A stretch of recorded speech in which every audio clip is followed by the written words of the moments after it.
शिवकथामृतं तप्तजीवनं कविभिरीडितं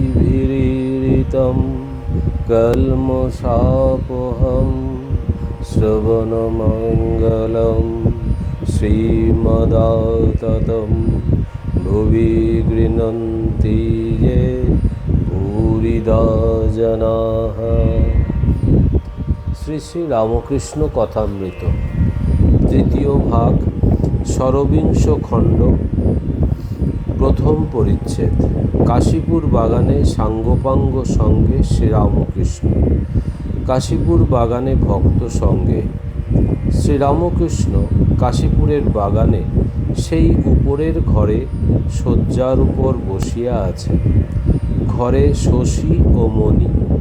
ঠাকুর মণিকে ইশারা করিতেছেন পাখা করিতে, তিনি পাখা করিতেছেন। বৈকাল বেলা 5টা-6টা। সোমবার, চরক সংক্রান্তি, বাসন্তী মহাষ্টমী পূজা। চৈত্র শুক্লাষ্টমী 31শে চৈত্র 12ই এপ্রিল 1886। পাড়াতেই চরক হইতেছে। ঠাকুর একজন ভক্তকে চরকের কিছু কিছু জিনিস কিনিতে পাঠাইয়াছিলেন। ভক্তটি ফিরিয়া আসিয়াছেন। শ্রীরামকৃষ্ণ: কি কি আনলি? ভক্ত: বাতাসা 1 পয়সা, বটি 2 পয়সা, হাতা 2 পয়সা। শ্রীরামকৃষ্ণ: ছুরি কই? ভক্ত: 2 পয়সায় দিলে না। শ্রীরামকৃষ্ণ ব্যগ্র হইয়া: যা যা ছুরি আন। মাস্টার নিচে বেড়াইতেছেন। নরেন্দ্র ও তারক কলিকাতা হইতে ফিরিলেন। গিরিশ ঘোষের বাড়ি ও অন্যান্য স্থানে গিয়াছিলেন। তারক: আজ আমরা মাংস টাংস অনেক খেলুম। নরেন্দ্র: আজ মন অনেকটা নেবে গেছে, তপস্যা লাগাও। মাস্টারের প্রতি: কি স্লেভারি, দাসত্ব। Of body, of mind. শরীরের দাসত্ব, মনের দাসত্ব। ঠিক যেন মুটের অবস্থা। শরীর মন যেন আমার নয়, আর কারু। সন্ধ্যা হইয়াছে। উপরের ঘরে ও অন্যান্য স্থানে আলো জ্বালা হইল। ঠাকুর বিছানায় উত্তরাস্য হইয়া বসিয়া আছেন। জগন্মাতার চিন্তা করিতেছেন। কিয়ৎক্ষণ পরে ফকির ঠাকুরের সম্মুখে অপরাধ ভঞ্জন স্তব পাঠ করিতেছেন। ফকির বলরামের পুরোহিত বংশীয়। প্রাগদেহস্থ যদাসং তব চরণযুগং নাশ্রিত নার্চিতয়হং তেনাহং দুঃখ বর্গৈর্জঠর জনন জৈর্বাধ্যম মানগরিষ্ঠৈ স্থিত্বা জন্মান্তরে ন পুনরিহ ভবিত্বাক্বাশ্রয় কাপি সেবা ক্ষন্তব্য মে অপরাধ প্রকটিত বদনে কামরূপে করালে ইত্যাদি। ঘরে শশী, মণি আরও 2-1টি ভক্ত আছেন। স্তব পাঠ সমাপ্ত হইল। ঠাকুর ইশারা করিয়া তাহাকে বলিতেছেন, একটি পাথরবাটি আনবে। এই বলিয়া পাথরবাটির গঠন অঙ্গুলি দিয়া আঁকিয়া দেখাইলেন। 1 পো, অত দুধ ধরবে, সাদা পাথর। মণি: আজ্ঞা হ্যাঁ। শ্রীরামকৃষ্ণ: আর সব বাটিতে ঝোল খেতে আঁশটে লাগে। দ্বিতীয় পরিচ্ছেদ। ঈশ্বর কোটির কি কর্মফল প্রারব্ধ আছে, যোগ বা শিষ্ঠ? পরদিন মঙ্গলবার, রামনবমী, 1 বৈশাখ 13ই এপ্রিল 1886 খ্রিস্টাব্দ। প্রাতঃকাল। ঠাকুর শ্রীরামকৃষ্ণ উপরের ঘরে শয্যায় বসিয়া আছেন। বেলা 8টা-9টা হইবে। মণি রাত্রে ছিলেন। রাতে গঙ্গা স্নান করিয়া আসিয়া ঠাকুরকে প্রণাম করিতেছেন। রামদত্ত সকলে আসিয়াছেন ও প্রণাম করিয়া উপবেশন করিলেন। রাম ফুলের মালা আনিয়াছেন ও ঠাকুরকে নিবেদন করিলেন। ভক্তেরা অনেকেই নিচে বসিয়া আছেন, দুই একজন ঠাকুরের ঘরে আছেন। রাম ঠাকুরের সহিত কথা কইতেছেন। শ্রীরামকৃষ্ণ রামের প্রতি, কি রকম দেখছ? রাম, আপনার সবই আছে, এখনই রোগের সব কথা উঠবে। শ্রীরামকৃষ্ণ ঈষৎ হাস্য করিলেন ও সংকেত করিয়া রামকেই জিজ্ঞাসা করিতেছেন, রোগের কথাও উঠবে? ঠাকুরের চটি জুতা আছে, পায়ে লাগে। ডাক্তার রাজেন্দ্র দত্ত মাপ দিতে বলিয়াছেন, তিনি ফরমাস দিয়া আনিবেন। ঠাকুরের পায়ের মাপ লওয়া হইল। এই পাদুকা এখন বেলুর মঠে পূজা হয়। শ্রীরামকৃষ্ণ মণিকে সংকেত করিতেছেন, কই পাথরবাটি? মণি তৎক্ষণাৎ উঠিয়া দাঁড়াইলেন, কলিকাতায় পাথরবাটি আনিতে যাইবেন। শ্রীরামকৃষ্ণ বলিতেছেন, থাক থাক এখন। মণি, আজ্ঞা না, এরা সব যাচ্ছেন, এই সঙ্গেই যাই। মণি নূতন বাজারের জোড়াসাঁকোর চৌমাথায় একটি দোকান হইতে একটি সাদা পাথরবাটি কিনিলেন। বেলা দ্বিপ্রহর হইয়াছে। এমন সময় কাশীপুরে ফিরিয়া আসিলেন ও ঠাকুরের কাছে আসিয়া প্রণাম করিয়া বাটিটি রাখিলেন। ঠাকুর সাদা বাটিটি হাতে করিয়া দেখিতেছেন।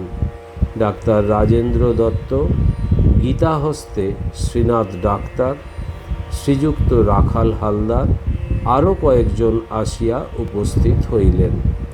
ঘরে রাখাল, শশী, ছোট নরেন প্রভৃতি ভক্তেরা আছেন। ডাক্তারেরা ঠাকুরের পীড়া সম্বন্ধে সমস্ত সংবাদ লইলেন। শ্রীনাথ ডাক্তার বন্ধুদের প্রতি, সকলেই প্রকৃতির অধীন, কর্মফল কেউ এড়াতে পারে না, প্রারব্ধ। শ্রীরামকৃষ্ণ, কেন? তার নাম করলে, তাকে চিন্তা করলে, তার শরণাগত হলে। শ্রীনাথ, আগে প্রারব্ধ কোথা যাবে? পূর্ব জন্মের কর্ম। শ্রীরামকৃষ্ণ, খানিকটা কর্মফল ভোগ হয়, কিন্তু তার নামের গুণে অনেক কর্মপাশ কেটে যায়।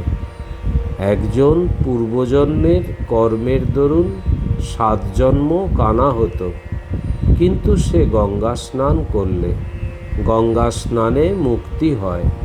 সে ব্যক্তির চক্ষু যেমন কানা সেই রকম রইল, কিন্তু তার যে 6 জন্ম সেটা হলো না। শ্রীনাথ, আজ্ঞে শাস্ত্রে তো আছে কর্মফল কারুরই এড়াবার জো নেই। শ্রীনাথ ডাক্তার তর্ক করিতে উদ্যত। শ্রীরামকৃষ্ণ মণির প্রতি, বলো না, ঈশ্বর কোটির আর জীব কোটির অনেক তফাৎ। ঈশ্বর কোটির অপরাধ হয় না, বলো না। মণি চুপ করিয়া আছে। মণি রাখালকে বলিতেছেন, তুমি বলো। কিয়ৎক্ষণ পরে ডাক্তারেরা চলিয়া গেলেন। ঠাকুর শ্রীযুক্ত রাখাল হালদারের সহিত কথা কইতেছেন। হালদার, শ্রীনাথ ডাক্তার বেদান্ত চর্চা করেন, যোগ বাশিষ্ঠ পড়েন। শ্রীরামকৃষ্ণ, সংসারী হয়ে সব স্বপ্নবৎ এসব মত তত ভালো নয়। একজন ভক্ত, কালিদাস বলে সেই লোকটি, তিনিও বেদান্ত চর্চা করেন, কিন্তু মোকদ্দমা করে সর্বশান্ত। শ্রীরামকৃষ্ণ সহাস্যে, সব মায়া, আবার মোকদ্দমা। রাখালের প্রতি, জনাইয়ের মুখুজ্জে প্রথমে লম্বা লম্বা কথা বলছিল, তারপর শেষকালে বেশ বুঝে গেল। আমি যদি ভালো থাকতুম ওদের সঙ্গে আরও খানিকটা কথা কইতাম। জ্ঞান কি করলেই হয়? হালদার, অনেক জ্ঞান দেখা গেছে, একটু ভক্তি হলে বাঁচি। সেদিন একটা কথা মনে করে এসেছিলাম, তা আপনি মীমাংসা করে দিলেন। শ্রীরামকৃষ্ণ ব্যগ্র হইয়া, কি কি? হালদার, আগে এই ছেলেটি এলে বললেন যে জিতেন্দ্রীয়। শ্রীরামকৃষ্ণ, হ্যাঁ গো, ওর ছোট নরেনের ভিতর বিষয়বুদ্ধি আদপে ঢোকে নাই। ও বলে কাম কাকে বলে তা জানি না। মনির প্রতি, হাত দিয়ে দেখো, আমার রোমাঞ্চ হচ্ছে। কাম নাই এই শুদ্ধ অবস্থা মনে করিয়া ঠাকুরের রোমাঞ্চ হইতেছে। যেখানে কাম নাই সেখানে ঈশ্বর বর্তমান, এই কথা মনে করিয়া কি ঠাকুরের ঈশ্বরের উদ্দীপন হইতেছে? রাখাল হালদার বিদায় লইলেন। শ্রীরামকৃষ্ণ এখনও ভক্ত সঙ্গে বসিয়া আছেন। পাগলি তাহাকে দেখিবার জন্য বড়ই উপদ্রব করে। পাগলির মধুর ভাব। বাগানে প্রায় আসে ও দৌড়ে দৌড়ে ঠাকুরের ঘরে এসে পড়ে। ভক্তেরা প্রহারও করেন, কিন্তু তাহাতেও নিবৃত্ত হয় না। শশী, পাগলি এবার এলে ধাক্কা মেরে তাড়াবো। শ্রীরামকৃষ্ণ করুণ মাখা স্বরে, না না, আসবে চলে যাবে। রাখাল, আগে আগে অপর 5 জন ওর কাছে এলে আমার হিংসে হতো। তারপর উনি কৃপা করে আমায় জানিয়ে দিয়েছেন মদগুরু শ্রী জগৎগুরু। উনি কি কেবল আমাদের জন্য এসেছেন? শশী, তা নয় বটে, কিন্তু অসুখের সময় কেন আর ওরকম উপদ্রব? রাখাল, উপদ্রব সব্বাই করে, সকলেই কি খাঁটি হয়ে ওর কাছে এসেছে? ওকে আমরা কষ্ট দিই নাই? নরেন্দ্র টরেন্দ্র আগে কীরকম ছিল, কত তর্ক করত। শশী, নরেন্দ্র যা মুখে বলতো কাজেও তা করত। রাখাল, ডাক্তার সরকার কত কি ওকে বলেছে, ধরতে গেলে কেহই নির্দোষ নয়। শ্রীরামকৃষ্ণ রাখালের প্রতি সস্নেহে, কিছু খাবি? রাখাল, না, খাবো এখন। শ্রীরামকৃষ্ণ মণিকে সংকেত করিতেছেন, তুমি আজ এখানে খাবে? রাখাল, খান না, উনি বলছেন। ঠাকুর পঞ্চমবর্ষীয় বালকের ন্যায় দিগম্বর হইয়া ভক্ত সঙ্গে বসিয়া আছেন। এমন সময় পাগলি সিঁড়ি দিয়া উঠিয়া ঘরের দরজার কাছে দাঁড়াইয়াছে। মণি শশীকে আস্তে আস্তে, নমস্কার করে যেতে বলো, কিছু বলে কাজ নাই। শশী পাগলিকে নামাইয়া দিলেন। আজ নববর্ষারম্ভ। মেয়ে ভক্তেরা অনেকে আসিয়াছেন। ঠাকুরকে ও শ্রী শ্রী মাকে প্রণাম করিলেন ও তাহাদের আশীর্বাদ লইলেন। শ্রীযুক্ত বলরামের পরিবার, মণিমোহনের পরিবার, বাগবাজারের ব্রাহ্মণী ও অন্যান্য অনেক স্ত্রীলোক ভক্তেরা আসিয়াছেন। কেহ কেহ সন্তানাদি লইয়া আসিয়াছেন। তাহারা ঠাকুরকে প্রণাম করিতে উপরের ঘরে আসিলেন। কেহ কেহ ঠাকুরের পাদপদ্মে পুষ্প ও আবির দিলেন। ভক্তদের 2টি 9-10 বর্ষের মেয়ে ঠাকুরকে গান শুনাইতেছেন। জুড়াইতে চাই কোথায় জুড়াই, কোথা হতে আসি কোথা ভেসে যাই, ফিরে ফিরে আসি কত কাঁদি হাসি, কোথা যাই সদা ভাবি গোতাই। গান, হরি হরি বল রে বিনে। গান, ওই আসছে কিশোরী, ওই দেখ এলো তোর নয়ন বাঁকা বংশীধারী। গান, দুর্গা নাম জপ সদা রসনা আমার, দুর্গমে শ্রী দুর্গা বিনে কে করে উদ্ধার। শ্রীরামকৃষ্ণ সংকেত করিয়া বলিতেছেন, বেশ মা মা বলছে। ব্রাহ্মণীর ছেলেমানসের স্বভাব। ঠাকুর হাসিয়া রাখালকে ইঙ্গিত করিতেছেন, ওকে গান গাইতে বল না। ব্রাহ্মণী গান গাইতেছেন, ভক্তেরা হাসিতেছেন। হরি খেলবো আজ তোমার সনে, একলা পেয়েছি তোমায় নিদু বনে। মেয়েরা উপরের ঘর হইতে নিচে চলিয়া গেলেন। বৈকালবেলা ঠাকুরের কাছে মণি ও 2-1টি ভক্ত বসিয়া আছেন। নরেন্দ্র ঘরে প্রবেশ করিলেন। শ্রীরামকৃষ্ণ ঠিকই বলেন, নরেন্দ্র যেন খাপ খোলা তলোয়ার লইয়া বেড়াইতেছেন। নরেন্দ্র আসিয়া ঠাকুরের কাছে বসিলেন।